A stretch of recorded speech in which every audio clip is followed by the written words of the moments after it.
Okay, guys. Well, it has been quite a while since me and my dad we both have done a reaction video and to something CinemaSins. And this one I've been saving for both me and him to do, and finally at long last got around to doing this one, and especially since, cuz we did react to a CinemaSins video that was related to Star Trek. So yeah, because me and my dad, we reacted to the CinemaSins video of everything wrong with Star Trek 6, The Undiscovered Country, if you want to go check that out. And, well, and to keep it, in line with the Star Trek films, after The Undiscovered Country, then came, well, Star Trek Generations, and this started a new era of Star Trek movies. The handing of the torch of the Star Trek movie industry to the Next Generation cast. Correct. Yep, so... And I don't think, because I don't think I'm not sure if I ever talked about this with you off camera and such, but, I mean, how did you feel? Because after Star Trek The Undiscovered Country came out, did you feel like, well, won't be seeing another Star Trek movie in quite a while, and if this Enterprise crew will get a movie of their own, if you get what I'm saying, what did you think at that time? I was pretty surprised that they were doing this movie with the original, at least part of the original cast and the Next Generation crew. Mm-hmm. It to me, like I'd said before, it felt like they were trying to fit a round peg into a square hole. It was a force fit that I thought they could have done. I thought there were other ways they could have done it and done it more effectively. But I guess the way they ended up doing it was about as good as it was going to get. Yeah. So not my favorite Star Trek movie. It is cool to see both Picard and Kirk working together. Yeah. But again, it's a lot like fitting a round peg into a square hole. I mean, I don't know, because Generations, I don't think is god awful. Oh no, it's not. It's a decent movie. It's not one of my favorites. There you go. There you go. It's a decent movie. I mean, I would probably give it on 5 stars. I'd give it 2.5. So. Yeah, and there are a lot of good things that came from Generations. Yeah, especially because you have Kirk and Picard teaming up. Hey, and especially because you have the whole Viridian 3 battle, right. And up until when the Enterprise D, because part of it is destroyed, and when it crashes on the surface. Mm-hmm. Yeah, and some of the best effects in Star Trek, because, that being practical, the saucer crash. Right. Yeah, that was great. So it's going to be interesting what CinemaSins has to say /sin on Generations.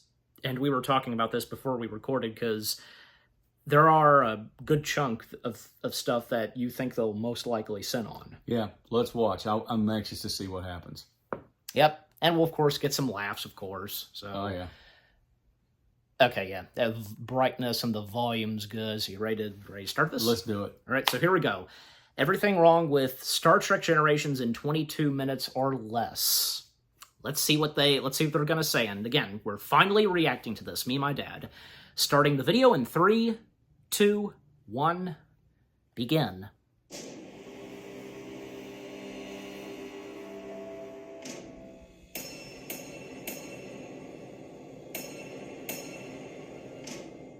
Movie opens with 2 minutes and 44 seconds of opening credits in space, which is not abnormal for a Trek movie. What is abnormal is setting that against this distractingly obvious CGI-rendered champagne bottle. Also, how does this even work? Does every starbase come equipped with its own built-in bottle launcher, or does somebody just have to take a stroll outside equipped with little more than an EV suit, a strong arm, and a decent understanding of how champagne bottles traverse a vacuum? Honestly, I don't know which option is more ridiculous.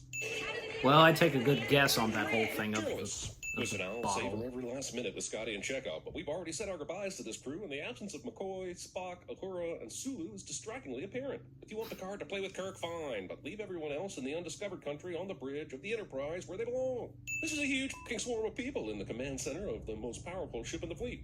Would they really be allowed to video all this sensitive shit and then broadcast it for the galaxy to see? The Lakul is one of 2 ships transporting Alorian refugees to Earth. Something that's always bothered me is that the Alarians were made refugees because their homeworld was destroyed by the Borg. But despite Starfleet very generously rehoming them, they won't give them any heads up about this insanely destructive threat until Picard forces it out of Guinan nearly 100 years later. Signal the closest starship. We're in no condition to mount a rescue. We're the only one in range, sir. The Enterprise is the only ship in range cliche. Also, how is that possible? Right there. Do you see that? That's fucking Earth. How is there only one ship within 3 light years of Earth? Did they learn nothing after the whole thing with the whales and the tube of doom? You left space dock. Well. Tracked me. It won't be installed until Tuesday. We will find out that the Enterprise also left without torpedoes or a fucking medical staff. I'm presuming he means this Tuesday, so what was the hurry to perform this lap around the solar system? Captain Kirk, I would appreciate any suggestions you might have. My God, Kirk waits for a literal verbal invitation before speaking up. Sure, he doesn't want to undermine Harriman on his own ship, but I don't think the 200 people that just died really give a shit about Starfleet professional courtesy. Sir, I'm having trouble locking onto them. Tuvok is not a Vulcan in this scene. I got That's not supposed to be 47 Tuvok. out of 150. Scotty has time to discuss his original Pokedex. An antimatter discharge directly ahead might disrupt the field long enough for us to break away. Throwing antimatter at a gravimetric distortion to see if it sticks. William Shatner overselling this turbulence because he didn't have any dialogue to butcher. Kirk had to climb down, pull out a grate, then open a thing that comes out and then goes Already at back 16 up through cents. the grate. The designers of this starship must have had conversations about efficiency and landed on, "Fuck it, what's the most dangerous thing we can come up with?" I don't know how much longer I can hold it together. Scotty and all over the Scotland place. That's it. Let's go. Let's break this down for a second. Scotty just invented an experimental, never-before-used theoretical particle beam, and somehow Kirk knows exactly how to program it into a brand new ship that he's totally unfamiliar with no instructions. And here I am unable to get my goddamn soundbar to connect to my goddamn TV. We're breaking free. I want to break free! I want to break free! Is anyone in here? But I'm not going to tell you who, and will instead let you ponder whose death you should be sad about. Also, Well, this is Chekhov a pretty badass does, of way to course, kill find off Captain out. Kirk, zapped by a huge proton beam while saving hundreds of lives. Super glad nobody will feel the need to shoehorn him into the climax of the movie only to kill him off again. We all know that would be a bridge too far. Oh boy, here we go! I love the Enterprise B, but I am pumped to finally see the Enterprise D on the big screen. Wait, Not yet. why are we on the ocean? Oh, come on! Bring out the prisoner. These dinner cruise Holodeck. theatrics are how the crew of the Enterprise has chosen to conduct Worf's actual promotion ceremony. Computer, remove the flag. Movie wastes Worf by promoting him, making him the butt of a joke, and then just having him sit down for the following 90 minutes. That's retract, Plank. Not remove. remove plank. Whether it's retract or remove, you wouldn't do either with someone still standing on it. And yes, I get that Riker might have done this on purpose, but the scene is played so straight it's hard to tell if this is true or not. You gotta get into the spirit of things. Dr. Crusher thinks that an idiom is a sufficient way to explain the nuances of humor to an android. Data. That was not funny. No one bats an eye when Riker dumps Worf into the water, but everyone's giving Data shit as if he just amputated Beverly's leg for fun. No engines, no computers. Just Remember he pointed out he had blood on his knees, Worf? Yeah. the stars to guide you. This yearning for a bygone era. I don't think version of CinemaSins pop culture noticed continues that. to perpetuate They would despite have. the fact that everyone has always lived in some future person's past. So instead of romanticizing a life that by your standards was more simple but also had scurvy, maybe you could just embrace the present. Bad food, brutal discipline, no women. In case you'd forgotten, then Riker is the horny one, pretending to be the captain of a boat. Yeah, in your kind free of. time away from your job as the captain of a space boat. This is the only version of Ladies' the Enterprise man, that Deanna that's what does he put not out. crash while at the helm. Why is Worf looking in this person's ear? Movie doesn't know how to check the vitals correctly. Commander, Well, better take a look at this. You better come take a look at this cliche. Star Trek does this so much they should really receive royalties whenever other movies do it. This emotion chip. well, Worf said a little bit earlier, It sounds over eerily here. like a statement from the writer's room when they had to make a decision on which MacGuffin they would use to get the runtime of this TNG episode up to feature length. Rumor has it that the team responsible for the Well- lighting for Game of Thrones Season 8 got their inspiration directly from this scene. Emotion? I'll explain later. Or Geordi could just tell her that they've installed an untested emotion chip that Data pulled from his evil twin brother's dead body after he was shot with a Borg ray gun. Is that really so hard? Also, Star Trek Generations proves that you can have a beloved character drink some weird alien milk without dividing a fan base. We have analyzed the Romulans' tricorder. Also, why the Also. are Geordi and Data f***ing around in 10 Forward during an active investigation of a Romulan invasion? Why aren't they the ones investigating the tricorder? Were they like, well, Worf's been promoted, so that guy, let him do all the work? When you said to Commander Riker, the clown can stay, but the Ferengi in the gorilla suit has to go. Huh? This is clearly a countdown timer of some sort, but Geordi takes one look at it and just thinks, nope, nothing suspicious here, and moves on.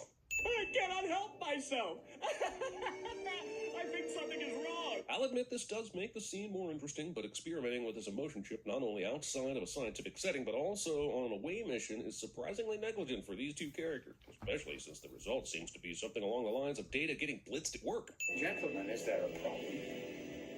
Dr. Soren. Geordi doesn't think it's at all odd that Dr. Soren has been allowed to return to the station on his own. What is it with these Star Trek movies making characters that absolutely kicked ass on TV 50% dumber on the big screen? Unnecessary gadget pivoting. Yeah. Skip. Guard who fought at Trafalgar. Oh, come on! Won the Nobel Prize for Chemistry. The guards who settled the first Martian colonies. The Picard who fucked the goat that one time. Okay, I made that up, but it seems a bit bullshit that all the other Picards are so fucking awesome. Just saying, the universe would have to balance it out one way or another. A quantum implosion has occurred within the Amagosa star. Damn it, people, can we stop trying to make things sound extra sciencey by adding the word quantum? Sensor records show the observatory launched a solar probe into the sun a few moments ago. And nobody was fucking alerted. Who was hiding that crucial nugget of plot development? How long before the shockwave hits the observatory? 4 minutes, 40 seconds. Number one. Where the fuck are they going? They've only got 4 minutes until the shockwave hits. Why can't they just beam over from the bridge? Hear that, Soren? We've got a level 12 shockwave coming in. Oh no, not a level 12. Sir, a Klingon bird of prey is decloaking off the port bow. What? Picard responds with, what? Instead of anything that would advise the crew on how to react to the situation. Well, There's nothing more reassuring than watching your commanding officer being visibly I don't see caught any off guard. problem with that. Warp one, engage. How, you know, we This said individual what? is Because pressing that, a lot of buttons here. Couldn't some of them have been pressed ahead of time? I mean, we're cutting this pretty fucking close. This ship wasn't even facing the right fucking direction. Done it, Soren. Not knowing how to take a compliment. I hope for your sake you are initiating a mating ritual. Blood's Exactly the wrong what I hope color. my college girlfriend would say. You ever notice that? Eating ice cream naked on her balcony. She did not. And now we have a I- weapon of unlimited Klingon blood is power. pink, It is wild not to me that red. if you pick a random Star Trek movie before 2009, Maybe there's it's a the lighting, 100% I don't chance know. you'll get one that Nope, contains they a messed ship up. of pissed off rogue Klingons Blooper, chasing down the big time. Enterprise, and a further 20% chance that they're also looking I noticed for that super first thing when I saw the movie. I went, "Whoa, wait a second!" Even in undiscovered country, Holy shit, Guinan, Yeah. there's a lot of The blood was candles pink. Right here. No wonder we don't see her in any of the other The, movies. the dead Probably Romulan about body headquarters down. early on. All you They get want the is they get the to blood make right, but they don't get next that step. right. Jeez I Louise. know. You're gonna want to come back. Guy who Romulan forgets that Vulcan Picard blood's is at green. least part English and can Let's keep therefore listening. never be happy in a place where you'd have nothing to complain about. Have you ever considered a prosthesis that would make you look a little more, how can I say, more normal? The guy hanging out with Klingons thinks Geordi's visor is the weirdest thing he's seen today. Normal is what everyone else is, and you are not. Soren is trying to get back to the Nexus so he can be with his family after tragically losing them. Now, that's a pretty good motivation behind some of the abhorrent shit he's trying to do in this movie, but putting Geordi down has got nothing to do with anything, so it just ends up making him look extra mustache-twirly instead of even 1% sympathetic. She believes he is fit for duty. Not sure if this makes her a bad doctor or a bad engineer, but he's most certainly not fit for duty.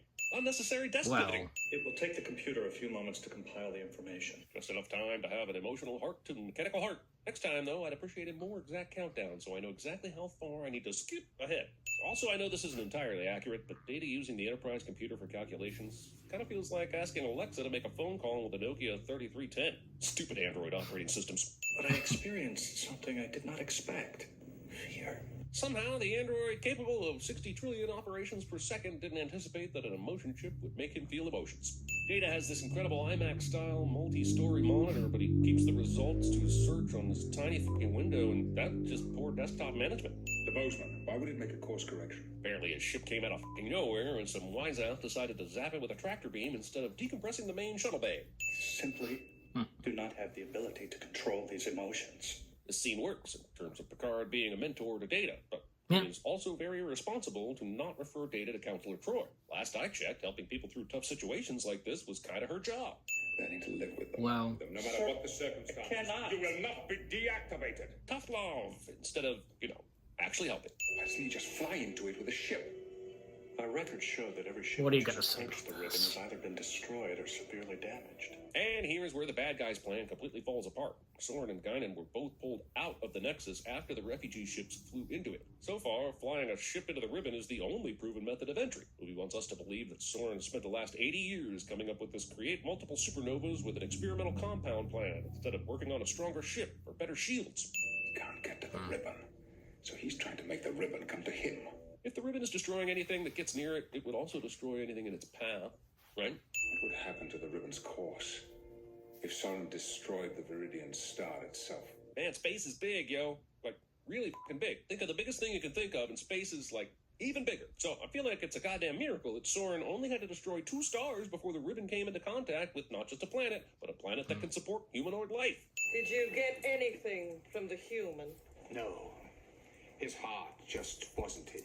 This is 100% of Geordi's dead fake out, and it's a pointless pile of horse that gets undone in less than 2 minutes. Regardless, any amount of time thinking Geordi LaForge is dead is an unacceptable amount of time. Someone at Starfleet acknowledged that the bridge needed grab rails in case of emergencies, but still didn't extend that logic to include fucking seatbelts. Like you said. I don't care what you want to consider it. Prisoner exchanges usually involve both sides having a prisoner with loyalties to the other side. It's just you being indecisive about what prisoner you wanted in the first place. Geordi hits the deck as soon as the transporter cycle finishes, and that's always made me want to see the Klingon side of this equation. Was there a bunch of Klingons that had to precariously prop up Geordi in a standing position while the transporter beam took hold? Do be careful, Captain. That's a 50-gigawatt force field. Captain Picard survives this. Seriously, if 1.21 gigawatts is all it takes to time travel, I can't imagine what 50 gigawatts would do to a person. Back to the Future reference. The old Twilight Zone were ugly to them cliche. I spent 80 years looking for another way. Believe me, this is the only one. I still refuse to believe that's the case. How is anyone else getting into the Nexus? There's my better shielding idea from earlier. What if you put on a spacesuit just beamed into the damn thing? There are 2 options for it, and it hasn't even been 80 minutes, let alone years. Also, The Nexus? are they not going to point out that he doesn't have his Soren goes to communicator all badge? this trouble searching for an experience he It's could so easily obvious. find in... let me see. Who have we got this week? Here we go. Ohio. I've always wondered why Starfleet half-assed the new uniform rollout on their goddamn flagship. You'd think they'd be the ones to get it first. Just replicate 1,000 of those bad boys and get them dished out. Anyone would think they were on a time crunch and had to borrow their uniforms from a space station. You tiny little life forms. Oh boy. You precious Where are they going to sound this life one? forms. Okay, there's no way I'm getting through this without removing a sin for Brent Spiner and everything he gave us as data. Well, Alright, thank you. But how is he getting a tune out of this thing? Doesn't that mean the buttons he needs to press to scan for life forms just so happen to make this tune? Or was he punching a bunch of extra buttons to finish off this melody? I bet he just cut off someone's shower on deck 12 or fired a fucking torpedo or something. Magnify detection and enhance. Now that you say it, boy. oh boy, imagine that. Their shields are operating on a modulation of 257.5. This fucking works. There is an absolute calamity of events that has to take place for this to happen. A, Soren somehow programs Geordi's visor to punch a signal through the Enterprise's shields in a completely undetectable way. B, no one thinks to check if Geordi's visor has been tampered with. If they do, that's also untraceable. And C, some wise ass has to somehow think it's a good idea to constantly display the Enterprise's fucking shield frequency on a panel for all to see. Why isn't that hidden behind a pin code or something? My phone should not have better security than the fucking Enterprise. The Enterprise takes some damage here, but not enough for my liking. Especially since later the Klingon ship burst into flames like it was soaked with gasoline and stuffed full of explosives. Plasma coils. Is there any way we can use that to our advantage? I do not see how. And yet we will immediately find a way to use this very specifically to our advantage. Lock on the plasma coil. No problem. Data may be experiencing emotions for the first time, but that doesn't really explain why all his emotions are also weird. Fire at will. Seems oddly personal. Firing one torpedo when Riker clearly said, Prepare a spread of photon torpedoes. I'm not saying the music that's Wow. playing here is directly ripped out of a certain Bruce Willis film, but choices were definitely made, and now that die has been cast pretty hard. Ah, man, they dragged a poor Klingon bird of prey explosion from the undiscovered country into this mess. I feel comfortable counting They this did. smile as a It was so obvious. Yes. Fine, you can have one too, Data. Haven't you got anything better to do? It casting director's response to Shatner asking to be in this movie somehow makes it into the script. There's nothing I can do! Aside from waiting for the perfect moment to stylishly roll under the door at the last second. All right, let's move He on. kind of Let's did go. that Oh yeah, before. Kate Smith-Patton is in this movie. Also, some nerd told me that when the Enterprise separates, it's the saucer section that carries all the civilians to safety, which makes me wonder why sickbay isn't already located there. Also, I know you can't transport everyone at once, but you'd think they'd prioritize the slowest movers like the wounded, right? And we know the transporters are still working because Star Trek movies love nothing more than advertising that shit as soon as they break down. Soren inexplicably waits until Picard pulls a survives this maneuver before choosing to shoot again. Here we see Worf fall ass over cranial ridges onto his neck and almost loses his baldric entirely. But within seconds, he's managed to stand up, fix his baldric, and immediately fall down again in an entirely different position. Continuity supervisors, man, how do they work? This movie has plenty wrong with it, but this entire sequence of the Enterprise saucer section crash landing is not among those problems. Thanks to CGI, we may never see physical effects like this ever again. And this old man yelling at a painted cloud on Viridian 3 misses it. Nice. Rightfully so, removing a cent for that. Picard stands here and waits until Soren notices it before making his move. Look at the tree. Yeah. I helped decorate it. It took all day. Say Merry Christmas, Papa. See the presents? Movie shows the exact opposite of what my version of the Nexus would be for quite some time. Guinan, what are you doing here? Well, I'm delivering exposition that the movie couldn't figure out how to do organically. So if you leave, you can go anywhere, anytime. All right, I know exactly. We were where talking you want about to go. that before Also, we started so you can recording. go back a few days, Guinan's prevent the fire that presence. killed his brother and nephew, and still have plenty of time to catch Soren at the observatory before he even has a chance to blow any stars up and destroy the Enterprise. No need to leave it to the last. The mountaintop on Viridian 3, just before Soren destroyed the star. Dude, what the f***? James T. Kirk. Okay, I'm willing to admit it would have been a crime to not find a way for these two legends to have an adventure together, but did it really have to be so contrived? How is a 70-year-old Kirk Picard's best option of stopping Soren? Is it just the two of them in the Nexus? Why did he even need to pull someone from the Nexus anyway? What are you talking about? The future? This movie was originally a crisp 90 minutes, but Shatner's line delivery in this scene alone pushed it to a full 2 hours. Something is missing. Here it comes. God, how long has that toast been in there, and why isn't it burnt yet? Also, 3 pieces of The toast whole thing for of one them egg is a fixing bad ratio, even eggs for a and large stuff. space egg. This is not your bedroom. Captain Picard would be excellent at CinemaSins. This is my uncle's barn in Idaho. The pacing in this film might be its biggest sin of all. It's pretty non-stop from when the bird of prey attacks to the dramatic evacuation of the Enterprise to an incredibly tense crash landing sequence, but all of that momentum is brought to a grinding halt by Christmas at the Picard's Top Chef Starfleet edition and, well, Captain Kirk riding a horse. Don't let them Well, Don't let them transfer you. Don't let them do anything that takes you off the bridge of that ship. So the prescription here is to hold on to this post till well after you are unable to perform your duties, so you have to be forcibly removed from command instead of gracefully passing on the reins. Just saying, it's kind of weird to hear this incredibly selfish portrayal of nobility coming from the two heroes we're supposed to be rooting for. I take it the odds are against us and the situation is grim. Yes, but only because the pair of you seem determined to not change any of the preset destinations on your Nexus GPS. He's James T. Kirk. Don't you read history? Seems pretty unnecessary for Picard to be waving Kirk's around. I've got to get to the launcher. The ribbon will be here in a minute. I'm sorry, but I am not done with this point. Why cut it so close? Unless you know you're in a climactic finale, there is no reason to give yourself such a small window of time to stop a supernova that kills millions of people. Actually, I am familiar with history, Captain. And if I'm not too much mistaken, you're dead. Soren delivers this zinger instead of just fucking killing Kirk immediately, as if spending the rest of eternity with his family isn't at stake. Physics steps in and makes the bold move of ensuring the pad lands in a spot that is just accessible enough to be dangerous while still reachable, instead of falling directly into the canyon, never to be seen again, as all probability would suggest it should have done. And while we're at it, let's take a second to talk about the timing here. First time around, the rocket launched about a minute after Picard fights Soren on the bridge. This time around, 3 full minutes have passed and no rocket. Thought that was on a timer. Did it have a change of heart? Doesn't this mean that Soren is already...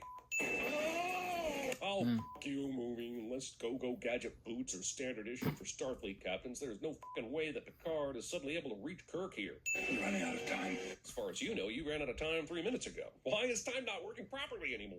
Kirk was in a dire situation, barely hanging on to this collapsed walkway a moment ago, but now after discovering how much more captain he can be, he's able to do this. Guess I won't be needing this anymore. It's beyond lucky that Picard even understands what he's looking at on this console, let alone that he figures out the right order by which you should rub these nubbins to get this thing to work. Yes, I'm going to sin the movie for attempting to avoid a sin by putting this translation-enabled message here to explain why we can read the locking clamps message that should be in Ilarian or Klingon. Look, just be grateful I'm not sinning that Soren must be speaking English anyway, since Picard doesn't appear to have his comm badge and its built-in universal translator. Fortunately, the rocket containing a highly experimental compound capable of shutting down an entire fucking star didn't leak any radiation or wipe out the entire planet when Picard decided to blow it up willy-nilly. Well, I'm glad somebody thinks so. I don't really have an issue with the choice to kill off Kirk in this movie, or how they chose to do it. In fact, I don't feel much of anything about it, and I think that's the problem. His death is kind of meaningless. They clearly weren't making any more films with the original cast, so what's the point? Just let him enjoy his retirement, or kill him off in the undiscovered country. This doesn't even really feel like passing the torch, considering the Next Generation had already finished its run. His death is just kind of there. And regardless of what you might think of Shatner, Kirk deserved better. This is a touching scene. Well, Wouldn't the responsible thing be to notify Kirk's family and let them decide where they would like him to be buried?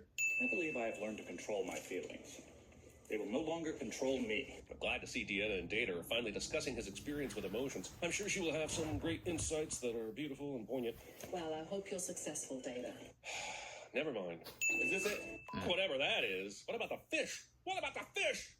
Someone once told Nah, they're done for.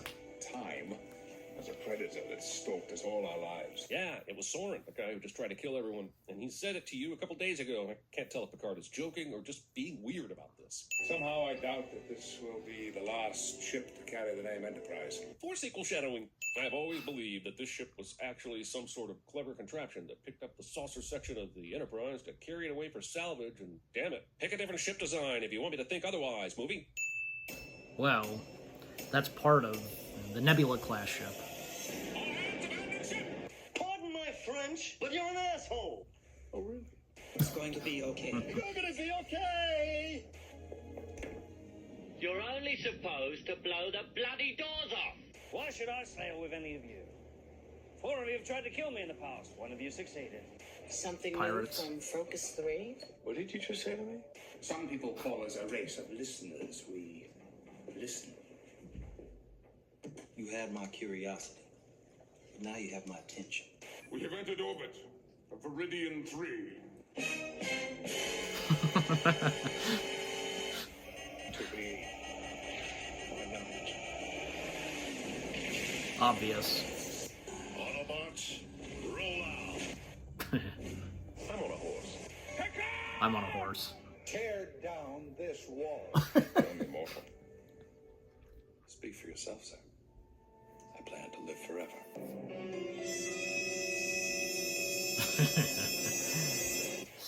And that's it.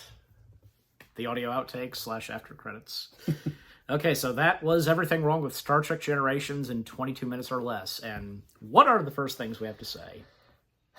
I think they pretty much nailed it. I would, to go through and figure out everything. He missed a couple of points. Obviously missed the Klingon blood.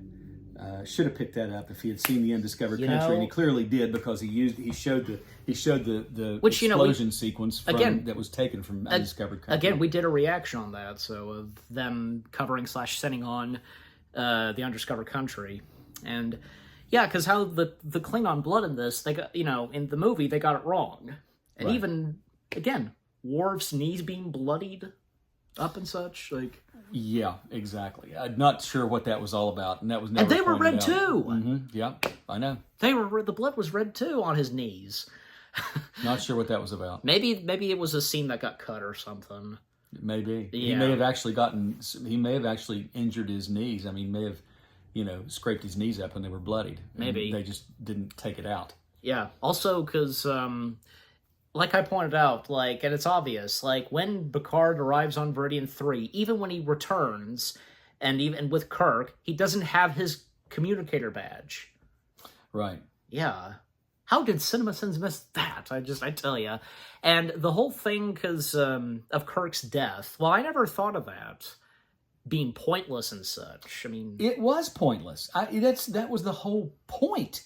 That it was pointless, because his last words are, "Oh my," Which, to me, I guess he's seeing his own death, and he knows even he realizes. even Shatner explained it. He boldly went where no one had gone before. And also, I heard from someone else online saying that because Kirk's saying that, oh my, he knew that the adventure was over. Well, yeah, but I know there were a lot of fans who were in an uproar over it, including myself. I walked out of that movie theater just saying, why did they do it? Why did they make his last words, oh my? I mean, it was. Do you remember? I was going to say, do you remember the alternate defeat of Soren and alternate death of Kirk? I know there was a backstory about this. I can't remember it though, because they brought him back in and reshot the ending. Yeah. I just can't remember how it went. Well, because Soren shot Kirk from the back. And, and Picard, he managed to stop the missile launch, and for Soren to miss trying to aim for the Nexus, and then Picard killed him, shot him and such. And, Kirk died in Picard's arms. And from there on, so... Well, I don't know why they changed the ending. I mean, that would have been, I guess, as good an ending as any. Why they decided that he was going to be on a bridge and, go falling off the edge of a cliff, hanging onto the bridge. But, it was just his death was just meaningless. It just didn't, it was empty. It didn't have any, But at the same time, it was still sad to see Kirk die, so... Yeah, and he didn't die alone because Picard was with him you recall in Star Trek V, The Final Frontier, he tells Bones and he tells Spock, I've always known I'll die alone. Yep. And that's the first thing I went to after I saw this. I said, he was not alone when he died. I mean, he didn't know what was to come for him, so... No, true. But if he had some premonition that he was going to die alone, well, why didn't he die alone? Yeah. I mean, it is Star Trek. It is science fiction, so it can be written the way it needs to be written. Yeah. Also, do you realize that with Data's emotion ship, it was designed different in this film? Yes. Yeah. Anything to say on that, or nothing really? Just, I guess it's not a huge complaint. Just the lack of continuity with certain things. It just the best guess for me is that maybe Data must have upgraded it or something. Possibly. Yeah, possibly. And the whole thing of Guinan being in the Nexus. Yes. I mean, as the Cinema Sins narrator said, I think pretty well said. And that sequence, where Data, singing, "You tiny little life forms," nothing too wrong with that. It's nice to see they did remove a sin for that. Yeah, exactly.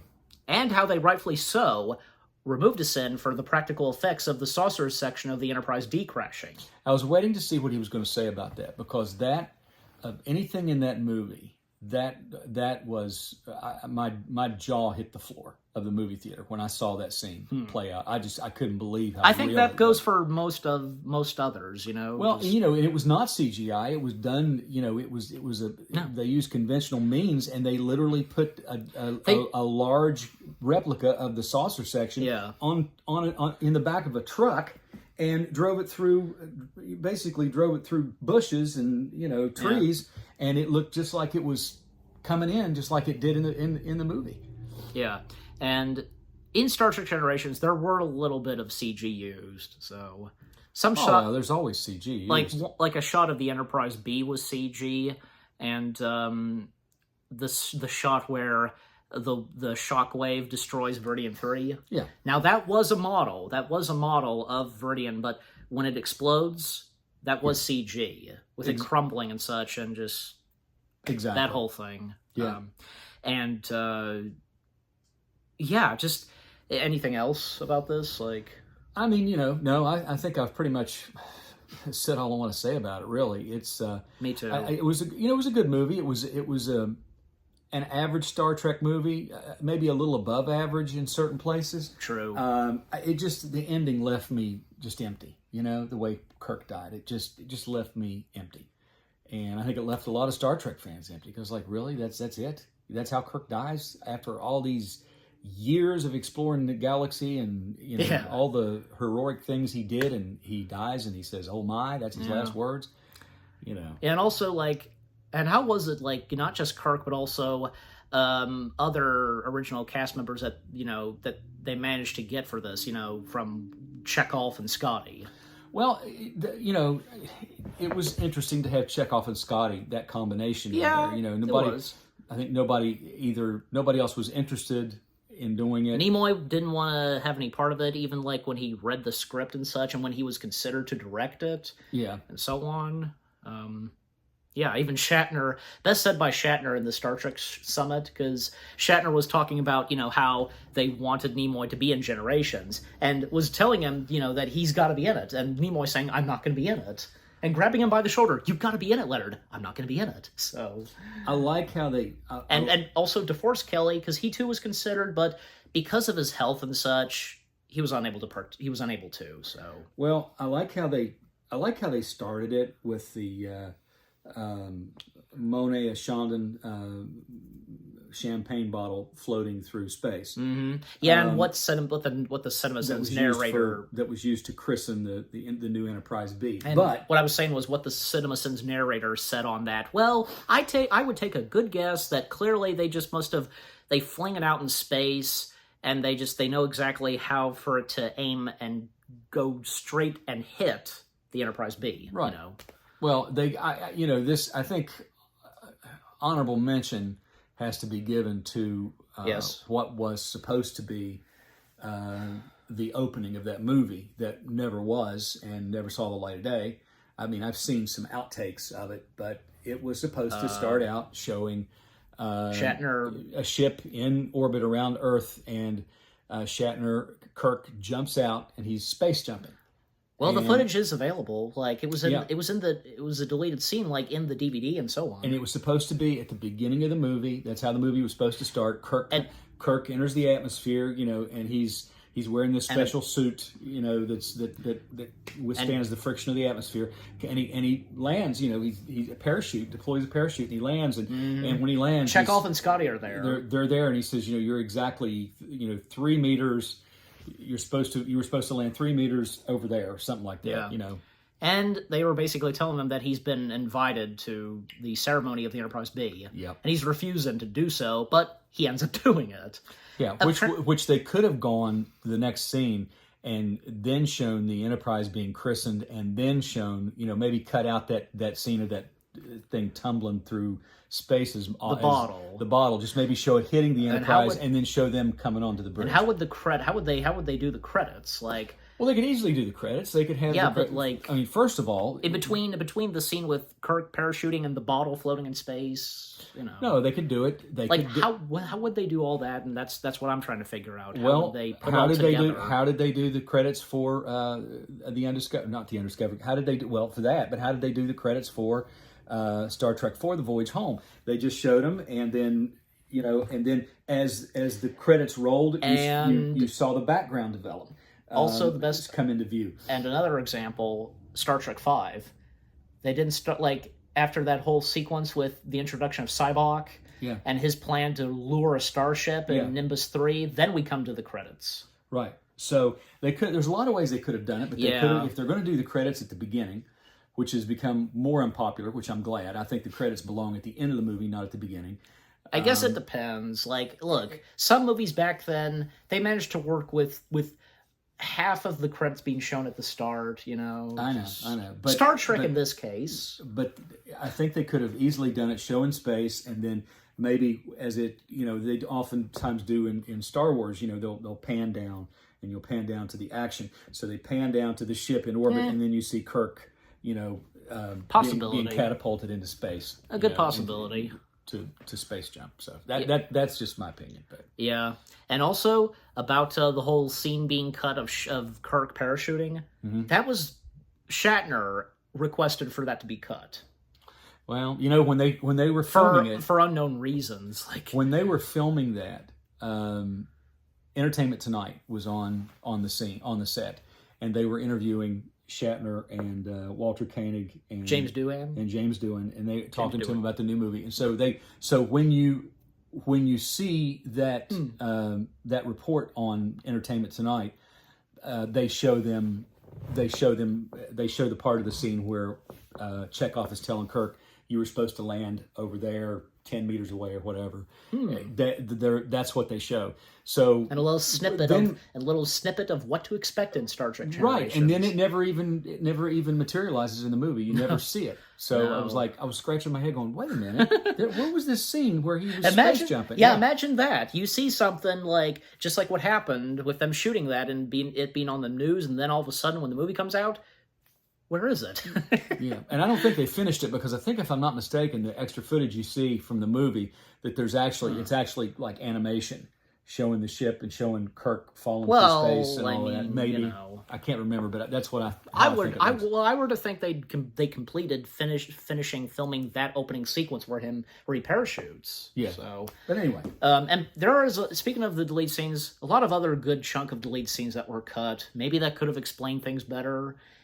And not to mention, maybe you do or do not know this, for Generations, the Next Generation crew, like the crew on the Enterprise D, they were supposed to have new uniforms. But I think because of, I guess something, I forget what the reasoning was, but eventually, because they just pulled out the uniforms that were introduced in Deep Space Nine. The color up top and the purple showing. Yeah, I like those. I like those uniforms. I think Kirk still had his tunic on. He was still wearing the last thing he was wearing in the Next Generation. Yeah, but he did change. He did change wardrobe at some point. He did. And not to mention, because maybe I did mention this to you, Jonathan Frakes had to borrow Avery Brooks's uniform, which did not really fit him. He even had to pull up the sleeves. Yeah. In case you did not know that. Did not know that. That's interesting. And very interesting. Colm Meaney, I say, Chief O'Brien, Meaney, his uniform was lent to LeVar Burton. LeVar Burton had to borrow his uniform, which, even if you could tell, it was too big for him. So, but for the others, they got their own. So even Patrick Stewart. So yeah. Worf, he did not change wardrobe at all. So no, same one exactly. In fact, in case you did not notice either, Worf did finally get a chair where his position is. Yep. In case you did or did not notice that. I did notice that. That was interesting that they added that in. So yeah, I mean, and that's another thing. Because what did you think when the Enterprise D got an update? Upgrade and such by this movie. Oh yeah, it was. You couldn't tell a huge difference in the way it looked. Yeah. But they did rebuild the set for for the big screen. Yeah. So. I don't know what that difference would have looked like if they had used the TV set. I guess there was a big difference. That's probably why they. And that level up where there's a couple of steps and where Picard sits, that was left in. They kept that in because that was installed for the final episode of the Next Generation in the future Enterprise D, right? Riker's Admiral and so on, because that had that. So, and by the way, because after they shot the final episode of the Next Generation, they were given a 10-day break, and then, they proceeded on filming Generations. Yep. Nice to see that, because the same year when the Next Generation came to an end, months later, because I forget, did the Next Generation, when did it end? In June? I think so. Either May or June. Sounds about right. Yeah. Close. I think it was May when it ended, late May. You should know because you were there and when watching the final episode. Oh yeah. It's funny. I remember watching that final episode, thinking I have watched this all the way through since 1987. It's just amazing, really, to think about how far that show had gone. And by that point, because that's when you and my mom got together and such, first met. Yeah. So that it was. There was quite a span, a lot of life changes over that period, from 87 to 94. I know. But it was, back to this, Star Trek. Well, I was just going to quit, because what I was saying was, after they filmed it, they were given a 10-day break and they proceeded on filming Generations. Right. And my point being, to finish off what I was saying, it's nice to see that when the show came to an end, months later, in December of that same year, the first installment of the Star Trek movies with the Next Generation crew came along. Mm-hmm. So nice to see. Yes. So what were you going to say? I was just going to say, my overall opinion. Yeah. Final thoughts and such. Final thoughts. Generations. It was a good movie. In Yeah. many ways, like I said, it was like fitting a round peg into a square hole. But it, And can you believe it's been that long since Generations came out? yeah, it's been a long time. It's celebrating its anniversary this year, I tell you. And that's all you can... That's all I got. That's all I've got to add, really. Yeah, for me, I guess, yeah, the same goes for you. For me, next Star Trek Generations is in my top favorite Star Trek films. I mean, I really enjoy it, and I know I'm not the only one that enjoys it, and I know you do too. Sure. But mixed bag kind of on this movie? Yeah. Like because of what you said about it, you know. Yeah, exactly. Yeah. But luckily, 2 years after Generations came out, things would get better for the Next Generation crew, for their next movie. I agree. And we all know what that is. So, and when that came out, First Contact, because you were amazed by it? Oh, I thought it was a great movie. It was just a great movie. And I was both- really both impressed you- with Jonathan Frakes' directing. Yeah, and both you and my mom, Directorial because obviously abilities. both of you were amazed by it. So. Yeah, it was really, really good.